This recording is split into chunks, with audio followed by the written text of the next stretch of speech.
gërëm leen bu baax mbokk yi ci ànd beeg ñun ci ITV gërëm Ndiogu Afia ak ñi mu àndal ñëpp ci liggéey bi di leen gërëm mbokk yi sunu dernier invité nag junj leen ko sànq Baba Amdy Diawara nekk artiste auteur compositeur waaye itam nekk njiitu reçu di ab kuréel wu yees woo xam ne la ko tax a jóg mooy fexe bu képp koo xam ne yaa ngi yëngu ci wàllu aada ak cosaan ci réew mi di culture ci ni mu gën a yaatoo nga gis sa bopp ci li nga xam ne moom moo ci li ngay yëngu waaye tamit réew mi yëpp mën na ci fës. Baba di la gërëm bu baax a baax ñu bàyyi nga nuyu téléspectateurs yu ITV.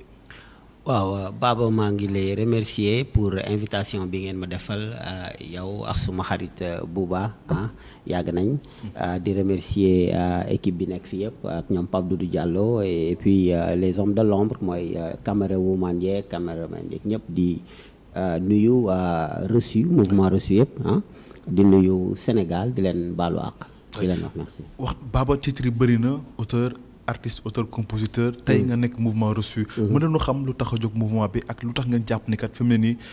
kuréel yi bëri na yi nga xam ne. ñoo doon défendre artistes yi de façon générale bëri nañu. bii ñu gis ci lu yees parce que ñi ci bokk naam bëri nañu ay kilifa yu bëri bokk ci. lan moo tax nga jàpp ne kat tey war nga samp ab kuréel boo xamante ne ni war na taxaw ñi yëngu ci wàllu musique ci wàllu aada ak cosaan de façon générale. waaw parce que tout simplement mouvement reçu dafa nekk projet boo xam ne dañ ko bind yàgg na après ma daal di xool ak ay boroomi xam-xam dem ñi nekk université Gaston Berger de Saint-Louis en tout cas ñi nekk département culture jël ci quelques nit ñu toog bindandoo waxtaan et on a senti le besoin parce que tout simplement milieu culture bi Sénégal dafa dese organisé bi wuute na ak kuréel bu fi mën a am parce que tout simplement dafay dajale kii way kii fecc kii bëree kii le dessinateur l'architecte les hommes de l'ombre ñi nekk ci logistique bi les métiers également qui gravitent autour de la culture et tu as également les nouveaux métiers de la technologie culturelle. Oui. Ça veut dire que du waykat bi ak fecckat bi kese ak kii def chorégraphie bi non mais ce sont les 122 métiers de la culture. Tu imagines, il y a plus de 122 métiers de la culture. 122 métiers. Oui. C'est-à-dire que... Non. Tu fais partie de la culture. Tu es un animateur culturel. L'animateur culturel, le journaliste, l'animateur traditionnel, ñoom Père Bécaye, parce que dans la lutte aussi, dafa en partie tradition. Il y a ça. Et même la logistique, am na métier yoo xam ne ci culture lañu bokk. comprendre nga kii maquillé pareil comprendre nga kii lett noonu kii yore salon de coiffure am noonu ainsi de suite donc c'est un métier boo xam ne c'est très très large ñoom Ndiogu Afia mi fi jóge maanaam ñi def chant religieux ñooñu ñëpp ci lañu bokk ba ñi nga xam ne sax wayuñu mais dañuy jottali li Serigne Touba wax ak Maam Maodo wala Baye Niass ak keneen ak keneen tout ça ça fait partie de la culture nga dem musée kay liggéey ci musée bi c'est un homme qui son métier gravite autour de la culture nga dem grand théâtre noonu donc c'est très très large ni ko gars yi di gisee ak li ñu fokk c'est pas pareil et même quand tu vas dans la culture ci mbay mi am na benn partie boo xam ne ci culture la bokk. mais c'est que Baba xam nga li nga wax nii c'est vrai que explication bi leer na et puis projet bi bi nga koy taxawal am nga quand même l'attitude ak peut-être ubbeeku woo ñu ci bare téléphone je pense que man bokk naa ci nga xam ne njëkk naa leen woo dëgg la consulter par rapport ak liggéey bi nga bëgg a def mais ku xam Sénégal xam wàllu culture ñi fi jotoon juddu bare na ci organisation association mais tout le temps souvent dañoon am problème mu peut-être que ñu waxal wala dem ba ci biir sax ñoom du ñu xam sax fi ñu bëgg a dem wala fi ñu teg seen tànk lan mooy différence au mouvement reçu ak ñeneen ñi souvent c'est quoi la différence. la première différence moom mooy kuréel bi saytu bi xool musique yi kese kooku musique kese la. kiy def littérature rek la mais bi ñëpp la boole. Et le mouvement reçu s'est rendu compte que aujourd'hui nous n'avons pas de base de données. C'est vrai. C'est-à-dire boo yoroon 40 000 milliards. doo xam koo koy jox. doo xam noo koy joxe. ñooy waxtaan. di nga sonn. C'est vrai. mouvement reçu bi mu njëkkee ñëw. il s'est rendu compte que comme loolu amul. de 60 à maintenant, de l'indépendance à maintenant. Ça fait exactement 60 années et quelques jours. Il s'est dit, il faut me créer suma benn base de données en créant des cartes de membres qui sont numérisées. Da nga koy scanner. mu bindal la Bouba fii la dëkk fii la juddoo région bii la nekk nangam. Et il va éviter le problème des doublons. Parce que le problème des doublons, non, je l'ai souligné au ministre. Moi, je l'ai souligné. Attends, bu fekkee yenn artistes yi ñu foog ne non man ñi nga xam ne waxtaan ak ñoom ñu nekk au niveau de la culture. Dans les hautes prises de décision de la culture, j'ai attiré leur attention pour leur dire attention, il y aura des doublons. Et ils l'ont noté. Donc, le mouvement reçu tout de suite quand il est venu dafa ne li may njëkk a def mooy créer loolu. Mais tegal fii sa loxo. image yooyu am ngeen ko fii. Pour la première fois dans l'histoire, j'ai pas dit dans l'histoire du Sénégal ni de l'Afrique, j'ai dit dans l'histoire, ñu déplacer une banque bancarisée en une journée diggante 9h du matin ba 17h 700 membres avec des comptes bancaires qui sont gratuits jox leen seen numéro compte parce que li ñu xalaatoon mooy parce que le rôle du leadership ou le rôle d'un gouvernement c'est d'anticiper. Bien sûr. Avant feebar bi di xew ñun créé nañ base de données ñun bancariser nañu ay nit tijji leen compte bancaire parce qu'on s'est rendu compte qu'au Sénégal 85% des Sénégalais amuñu compte bancaire et boo tijjilee acteurs culturels yooyu ki jógee Casamance ki jógee Diourbel ki jógee Thiès ki jógee Saint-Louis parce que ñooñu ñëpp la les 45 départements et la diaspora ñooñu ñëpp a ci nekk France États-Unis Washington foo mënti dem bi ñu leen tijjilee compte qu'est-ce que ça va servir lan la ñuy dimbali mais lu mel ne tey jii nga am ku nga am feebar bu mel nii nga ne bu kenn ñëw mais bu boobaa tu travailles avec la banque à distance avec ces institutions financières tu leur donnes de l'argent xam nga jox leen numéro compte yi nga jox leen tur yi ñu transférer ko chaque institution dafa soxla liggéey avec les institutions financières que ça soit le gouvernement wala nit ki la personne lambda. Mouvement reçu pour la première fois dans l'histoire nous l'avons fait et c'est vérifié. On l'a fait avec la banque UBA parce que xam nga fii moom mun nga wax sax mu bañ a concret comprends nga on l'a fait avec la banque UBA ñu jógee foofu et puis soxla wuñu woon di inviter presse bi inviter gouvernement bi c'est pas la peine. def nga tournée yu bari ci biir région yi fu waxtaan ak acteurs yi et il fallait poser des pas. Qu'est-ce qu'on a fait après tout de suite ñu organiser benn casting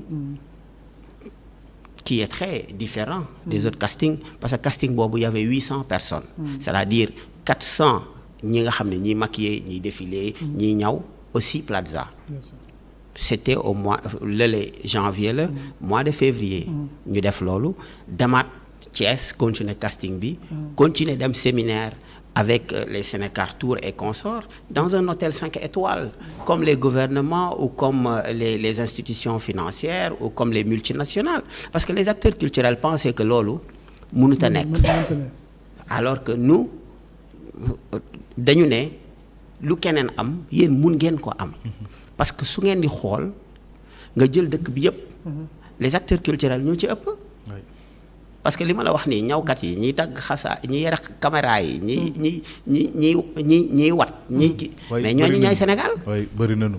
mais maintenant Baba bëggoon nañu ñëw parce que yow sa idée mooy défendre la culture sénégalaise. tey ñëpp xam nañu ne la culture est impactée. loolu moom kenn du ko werante. mais en quoi ci naka la culture sénégalaise impactée ak Covid-19 bi.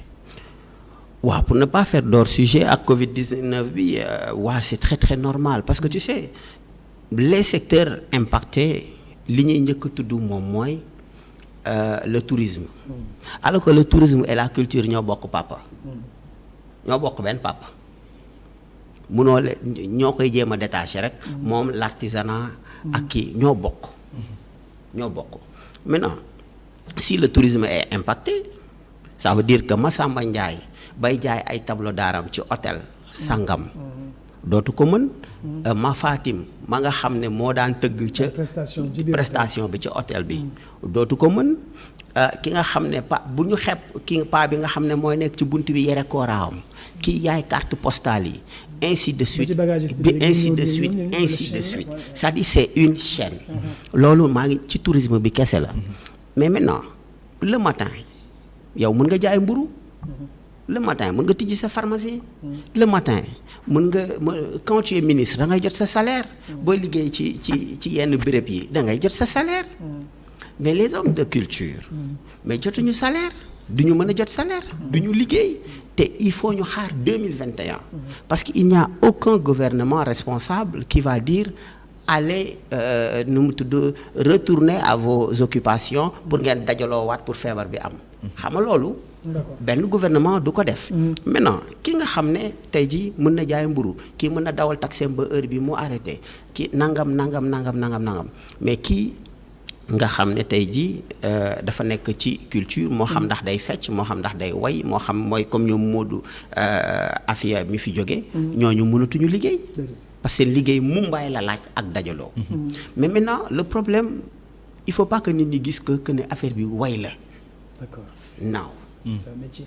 mais c'est un métier mais kii liggéeyee Gorée waa doom Boubacar Joseph Ndiaye may liggéeyee Gorée nga xam ne touriste bu ñëw moo naan la waaye daal moo lay dalal fii la esclave yi di jaaraloo ça c'est des hommes de culture les guides là kii liggéeyee ci bibliothèque bi ainsi de suite ainsi de suite ainsi de suite kii jaay ba kiy defar fondé parce que du France fondé juddowul France comprendre nga chaque pays dafa am si tu viens ci restauration bi pour ma bañ a wax affaire gastronomie boo waxee ay pâtes tey ji Italie la ñu xamee pâtes ak pizza mais les pâtes ont permis à l'Italie de vendre la destination ça fait partie de la culture attention nous sommes en train de faire des erreurs monumentales en pensant que c'est seulement le chant et la danse alors que ki nga xam ne day defar bâche waa Sénégal bâche nag mais ils sont impactés c'est un exemple que je donne mais ñoom ñoo lay tegal écran yi mais ça c'est mais kiy branché fil bi nag guitariste ba ka yore bongo bi léegi justement Baba dégg nañu président ci mesure yi mu jël ni dina appuyer accompagner secteur yu bari le secteur de la culture également wax nañu ko justement yow mouvement bi nga jiite ak ñi nga nekkal ci liggéey bi lu ngeen di xaar exactement ci accompagnement wala gunge bi nga xam ne état bi à travers le président proposé na ko aux acteurs de chaque secteur. ok c'est-à-dire que aujourd'hui boo ma mayee ma développer benn 2 minutes ci li nga xam ne yaakaar nañ ko président bi def ko comment dirais-je encore ministre des finances et le ministère de la culture parce que c'est un long chemin bokkul parce que je serais malhonnête et de ne pas parler pour les autres associations il faut aller dans une politique comment dirais-je encore d'unir tout le monde et éviter l'exclusion d'inclusion il faut aller vers une politique d'inclusion c'est-à-dire ñëpp bokk ci biir maintenant nous en ce qui concerne le mouvement reçu comme ni nga ma ko laajee pour ma bañ a def hors sujet nous on pense autrement nous on voit autrement c'est-à-dire on est conscient que ne duñ fi nekk naan joxal kii fukki dërëm kii ñaar dërëm kii de loolu je suis désolé ça va pas être possible mais les fonds qui sont déjà là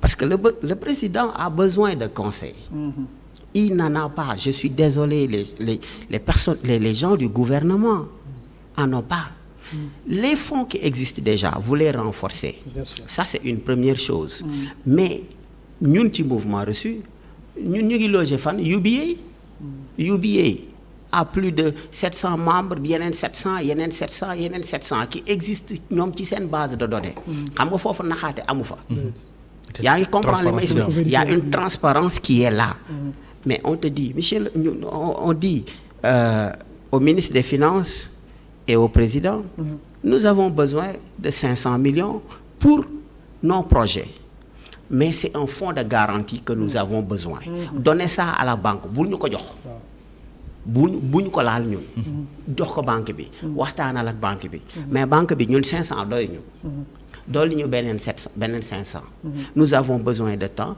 parce que ndaw bu nekk soxla nga aujourd'hui apporter des idées neuves pour pouvoir bâtir quelque chose et aider la population. Comment tu peux le faire? En ayant des fonds. Parce que tey mbas mi bi mu ñëwee mais le gouvernement est obligé d'aller voir ces institutions financières comme la Banque mondiale, l'FMI, BAD ak neneen ak neneen. De la même manière la personne lambda dafay soxla loolu. Maintenant lu mel ni mouvement reçu dafa naan la ñun soxla nañu fonds bu mel nii bul ñu ko jox ko banque bi am na base de données mënu la nax Baba Amdi mënu la nax Massamba Fall mënu la nax kenn mënu la nax et bu boobaa di nga gis lan la bâtir ou pas sinon nga woo Baba Amdi nga rëq ndigam wala ñi mu àndal. C'est très clair. Loolu moom mooy li yoon mais par contre je serais malhonnête de parler seulement pour le mouvement reçu. Je dois parler pour tous ces acteurs. Par exemple damay ñëw ci boo ñëwee ci SODAV. xam nga tey SODAV jëm na sax génne ay 35 000 ndeysaan jëm ko dimbalee nii et quand j'ai vu qu'ils avaient sorti 110 millions ou 120 millions je me suis dit ce ne serait pas possible. Ils vont se fatiguer et loolu man daf may gaañ. fu ma waree am man 2 millions 800 3 millions ba 4 millions 500 000 lañ may jox. On a dit plafond bi 500 000 la mais 500 000 man mënul fay sama kër. su ko fay du ma su mënu ko. mais après justement période bi moom pratiquement artistes yu bëri dañoo problème. c'est-à-dire que boo doon liggéey too c'est un exemple que je donne. Maintenant le ministère du finance des finances la présidence le ministère de la culture dañu war a xool ak SODAV xool avec les associations crédibles. D'accord mais justement foofu dama fay dugg benn question on a vu le ministre de la culture et de la communication def une petite tournée dem rencontrer ñi nga xam ne ñi ngi ci culture en tout cas ñenn ñi mouvement reçu seet seegu leen. Nous on a une autre vision. mais non apprécier déjà ces rencontres contacts là. mais nañu wax vision. waaw vision bi déjà mais moom déjà waaw. parce que je sais que non xam nga par exemple ki nga xam ne dafa am ay buntu yu ñu tëj. mën na génn. daal di ne nangam. Mais le mouvement reçu par exemple l'initiateur tëjaluñ ko buntu yi ba nga xam ne mënul jël téléphone am woote. Moi je peux prendre mon téléphone appeler au niveau de la présidence en tout cas ñi laal culture bi. Je suis à la télé. On est en train de me regarder. Bien sûr. Je prends mon téléphone j'appelle par exemple ki ngeen invité le directeur des arts Koundoul. ñu am benn 1 heure d'échange. nan la ñu war a mën a defee. Je prends mon téléphone j'appelle Ngoné Ndour qui est de la SODAV. Ainsi de suite on tient une réunion. En tout cas ñi nga xam ne ñoo nekk ci culture bi. Maintenant damay jàpp rek que ne ministre bi mënul def yëpp quoi. Donc Baba Amdi day jàpp fii kii jàpp fii. Et après le travail avance. D'accord mais yéen sànq yaa ngi wax yéen nu ngeen gisee liggéey bi am na loolu lu ngeen bëggoon proposer. vision bi ngeen am yéen. waaw c'est-à-dire c'est ce que j'ai dit. Je veux dire il faut éviter par exemple nit def lii nga ne ko noo du nii. D'accord. Moi je pense que le linge sale se lave en famille. Okay. Il faut éviter, j'ai dit tout à l'heure, il faut aller vers une politique d'inclusion. C'est-à-dire boole ñëpp. Moi j'ai pris mon téléphone, j'ai appelé Malal, j'ai appelé le président des écrivains, j'ai appelé Nit Dof, ku nekk man dama lay woo, j'ai appelé Kader. ñun ñëpp pour que ñu déggoo. Parce que harmonisation am loolu moo am sens. Maintenant même si je ne suis pas d'accord ak diw, je ne devrais pas être sur un plateau de télé et critiquer les gens non warul def lii wala je ne peux pas faire cela. Peut-être bu doon sama jëmm ji kese mun naa ko def. Mais soo ànd ak ay nit que tu respectes. Il faut waaw ñoom Père Bekaay ñu ngi ci ñëpp ci nekk. Sénégal yëpp ci nekk. Donc il faut avoir le respect. ñooñu jox la seen kàddu ñoom ay Oumar Pène ay Ismaël Lo donc toi aussi. da ngay am respect ci nit ñi daa di koy mët doo fi toog parce que le ministre aussi président mi moo ko fi teg. Moi je serais malhonnête d'être là et de dire il devrait pas faire ça il devrait pas même si je ne suis pas d'accord ou que je sois d'accord. En tout cas kenn ku nekk dafa war a def liggéeyam. Mais aujourd'hui on a vu que pratiquement artistes yëpp ñi am nañu problème location ñi am nañu problème pratiquement dund correctement comme ni ñu doon dundee est-ce que am na benn proposition boo xamante ne ni mouvement reçu. yéen def ngeen ko pour au moins anéantir seen souffrance. Oui, c'est-à-dire que encore une fois, je serais très malhonnête pour dire qu'il n'y a que le secteur de la culture qui est impacté. C'est-à-dire que c'est tout le Sénégal qui est impacté. Kii jaay fondé, kiy jaay ñebbe ci Ouais, angle mais bi ku nekk ci maire liggéeyam bi nga jaay mën a wax quand même.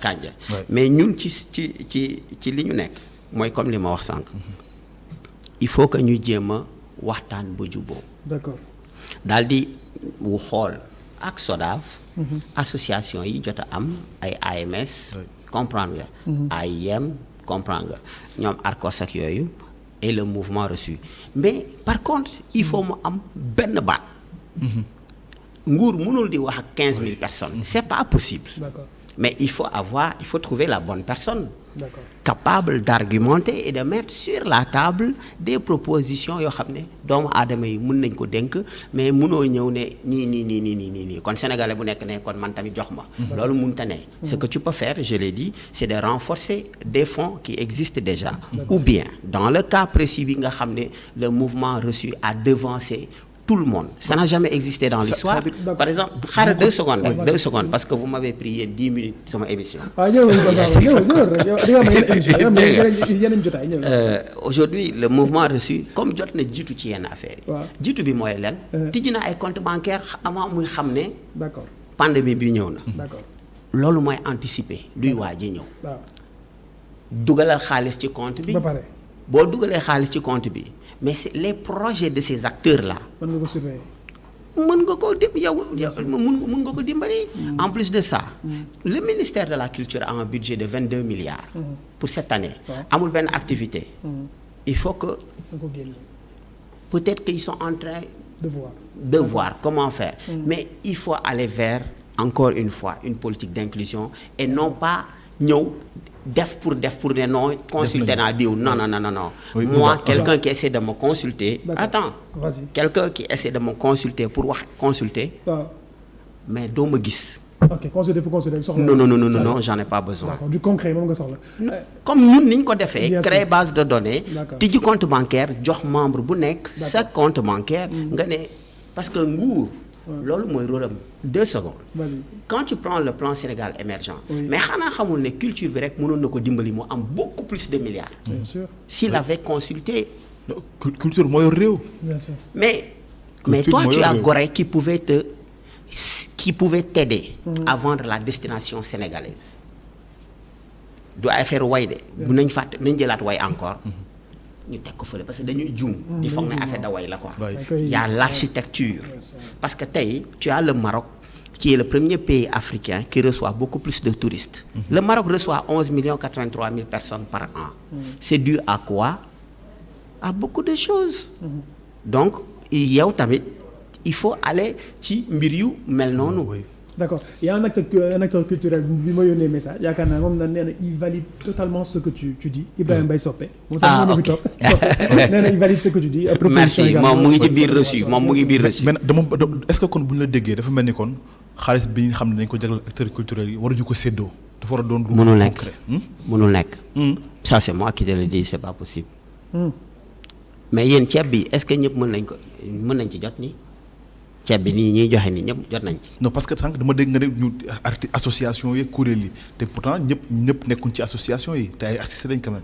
waaw mais c'est l'occasion aujourd'hui que ces gens ñi nga xam ne dañuy def culture ñi yëngu ci culture ñiy way ñiy togg ñiy fecc ñiy nasper ñi nga xam ne tey jii ñu ngi defar seen cuuraay ça fait partie de la culture ñu rapproché wu ci yenn association yenn kuréel yi mais des associations encore une fois crédibles avec des projets mais pas association pour association xam nga et c'est important de poser des actes très très forts acte bi mooy lan yow loo def par exemple Baba Amdi bu dee dafa bëri wax nga ne ko waa mais Baba Amdi yow bëri nga wax quoi vraiment mais lan nga def ci musique bi si Baba Amdi te di man génne naa ñaari album jëla Baba Amdi nga dóor ko mais su fekkee Baba Amdi dafa ne la bindal naa waykatu Sénégal yëpp arrangé naa leen xool naa ni ñuy def pour am ay sponsors. def naa lii defal naa leen lii defal naa leen lii. d'accord def na dara. c'est important que l'association qu'une association fasse des choses concrètes. En 30 secondes Baba tey boo fekkee am nga un message à lancer au ministre de la culture au président Macky Sall de façon générale pour ñu accompagner la culture sénégalaise parce que tey jii ñëpp soxla nañu ko. lan lay doon. Oui, le message que j'adresserai au président de la République, c'est un message très fort. J'attire encore son attention pour lui dire dafa mën na xoolaat encore pour avoir une politique culturelle. Parce que le Sénégal, je vais être très honnête, n'a pas de politique culturelle. Parce que quand tu as une politique culturelle, du soxla ngay wax ak nguur du ko soxla nguur moo lay dimbali. yow yaay dimbali nguur. ñun tey aujourd'hui notre manière de faire et de penser pouvait aider le président à faire 10 000 choses, même dans ses projets plan Sénégal émergent. On lui dit mais monsieur le président yow yaa ngi laaj Banque mondiale 50 milliards. mais laaj ko 1000 milliards pour culture mu ne ñu ne ko oui parce que tout le Sénégal mais ils évoluent dans la culture. Maintenant li nga may attirer attention pour répondre à Baba mooy que rapidement qu'il fasse un effort parce que il a déjà fait des efforts en rallongeant le budget. C'est quelque chose de bien. Nit bu defee lu baax da nga naan def na lu baax. Maintenant c'est l'occasion d'aller très rapidement parce que ndimbal day gaaw ndimbal du jël ay circuits dugg génn on est trop protocolaire. Il faut éviter ça alors que nous ne sommes pas dans les normes. Maintenant ce qu'il faudrait faire c'est d'aller très rapidement voir les personnes ressources capables de poser sur la table des choses concrètes yoo xam ne mun na gaaw et c'est l'occasion encore une fois d'attirer son attention pour lui dire bu mu foog ne way kese la ak fecc kese. D'accord. Am na ñuy liggéey ci palais ba ñu ngi nekk ci culture xamu ko. de toute façon ni ñu ko yeggalee à la radio sur iRadio dinaa la jël xam naa fan yi Inch'Allah ñu gën a yaatal waxtaan bi. Gora Samb coordonnateur bu Reçu Gambie bu leen. ok maa ngi koy nuyu bu baax moom c'est un excellent mais coordinateur. dina gërëm bu baax a baax Baba merci beaucoup en tout cas. merci maa ngi nuyu waa Reçu yëpp. di leen jaajëfal. parce que instant yi xam naa ne ñu ngi ci 14 régions yi ci département yi bitim réew di seetaan xool donc waa mouvement Reçu yëpp maa ngi leen di nuyu bu baax di leen sargal di leen remercier aussi di remercier ki ma àndal chargé de com bi Tekki Design. d'accord merci beaucoup Bouba. merci Baba. gërëm leen bu baax mbokk yi ci seen ànd ak ñun ci ITV dox leen dox daje bu ci alande beneen samedi beneen émission Yes Weekend ñoo ndoog jàmm jërë ngeen jëf.